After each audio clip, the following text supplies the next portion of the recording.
Hi, it's Third Eye. What's up, energy? Hey there, reflection. We're back with the one card solution, clarification, virtual dimensionality, virtual conscious reality, message check with your favorite host. And we're going to go in on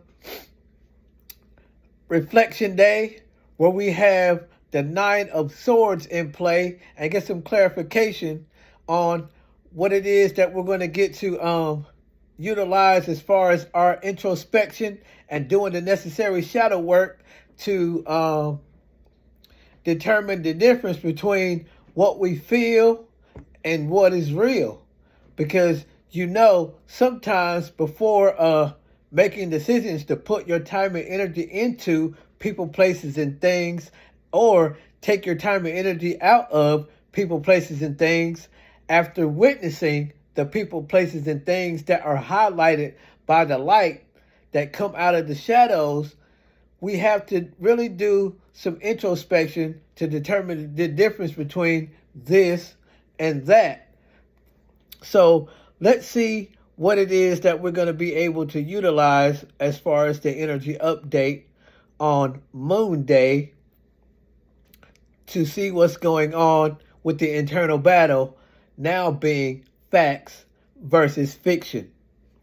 So the first angelic message we have here is, we got the lucky numbers 333. Now, we usually get the 666, which is more pertaining to working with the third eye energy and, really doing the work and not being lazy about, changing your perception or changing your beliefs, because you really do want to change your life.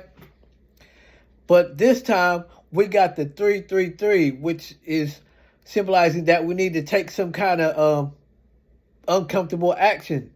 And, it might be uncomfortable to, experience some of the feelings that you may experience on Moon Day, but it's going to be necessary to wake you up from the nightmare. Because with the Nine of Swords in play, we always have these fears, doubts, and disbeliefs that we worry about a little bit too much. And interacting with people will show you whether you are playing on, something that is just about how you feel about things and nothing really logical, or if you're playing on all the logics and the rational explanations, but you're ignoring the emotional content so much so that you're missing a part of the reality and you're not able to integrate the fragmented pieces of yourself to actually, be in the present moment, where you might be, in a repeated cycle. So let's look at the next message, because with this uncomfortable action that we're going to have to take, you're definitely going to have to use honesty with yourself as far as what it is that you really truly want versus what you might think or feel someone else really truly wants. So the next message we have here is, let's see here. We got new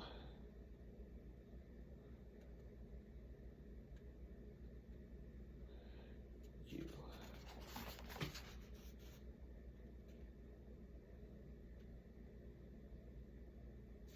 Oh no, got it right. It's keep.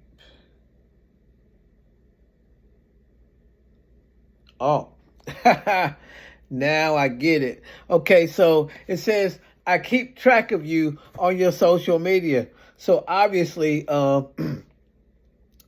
you're being watched based on the things that you post, and maybe your posts are either sending subliminal messages to someone, or someone is receiving subliminal messages through your post, or direct messages through your post, depending on what it is that you're putting out.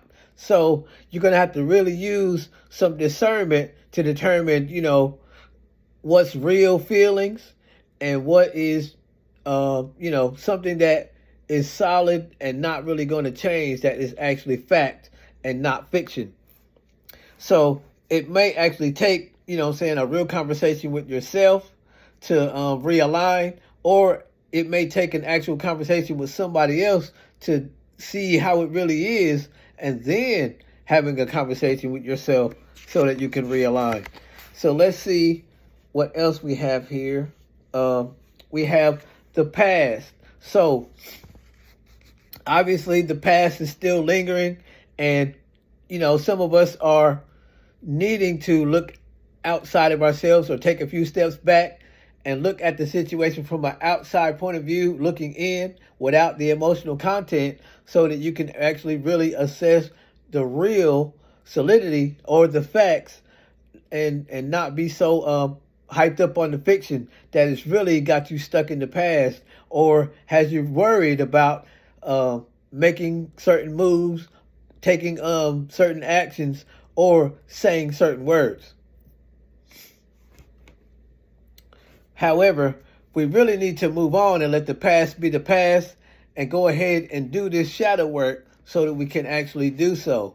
Otherwise, we're going to be stuck in the cycle of, what's the next message we have here? It's, oh man. See, this has become the never-ending story. So, obviously, the internal battle that we're fighting right now with the facts versus the fiction is really got us in between worlds, and, kind of playing on conflicts of interest that keeps you from being your normal, regular, authentic self, because your inner world doesn't actually match your outer world. You just don't know that until you actually do the shadow work and see what's really going on as far as vibrational matches.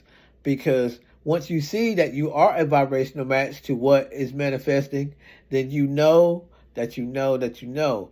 But when you're shaming, blaming, or guilt tripping the other party, you don't always know, because you can't be in someone's head and know what they're actually thinking and feeling based on your own assumptions. So the last message that we have here is, I am going to make things right one day. So this is your opportunity to go ahead and continue trusting the process, because things are going to get right, because we keep getting this message, which is an indication that you just need to keep going, keep trusting the process, no matter how bad it looks, or how things may seem to go wrong, or seem to veer off course a little bit, or get you off track, or have you taken aback. You're doing the right thing. So just keep going and trust the process, and make sure you do the shadow work on yourself, and you're not trying to change other people or trying to manipulate them or control them, because it's just going to become the never-ending story that leads to the cycle of you having to keep forgiving and keep apologizing, and because you keep doing the same thing and you're not actually making the necessary changes to your behavior, even if you are having conversations. So if you're looking at this on another social media platform other than YouTube, make sure you click the link in my bio, subscribe to my channel, like the video, and share this information with your friends and family that may need to hear it. And if you have any questions, you can leave those in the comment section. I love to hear feedback from my supporters and my fans alike. And I hope that you tune in next time for more self-help, holy healing, ascension mastery, constellations, consultations, and constitutions about your doshes. And on that note, spirits, make sure that you take care of your bodies. And bodies, please take care of your spirits, and just be the vigilant light that you are. Namaste.